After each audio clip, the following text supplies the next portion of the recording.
Hello everyone, welcome back with another very useful and informative video. In this video, I'll show you how you can find Apple ID password after updating your iPhone device to the latest version iOS 18 or later.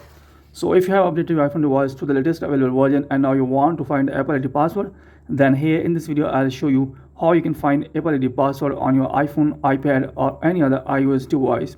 So now let's get started how you can do that. So first of all, here you'll need to open settings on your iPhone or iPad device, then scroll down, then tap on general. Then after that, here you need to tap on soft update, and here make sure that you are using an updated version of iOS. If you're not using an updated version of iOS, then here you will need to update your iPhone device to the latest version iOS 18.5. Then after that, here you'll need to go back again, and here you'll need to close this tab.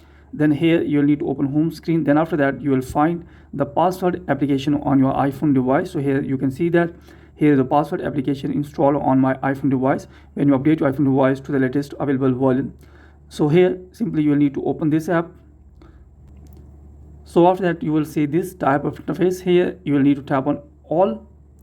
So here you can see that all Apple IDs available which I have signed in. So here's Apple ID which currently I'm using this iPhone device. So here's my Gmail account, and here you can see that here is the password of my Apple ID.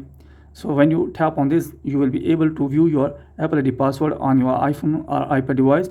So in this way, you can view your Apple ID password if you have forgotten your Apple ID password.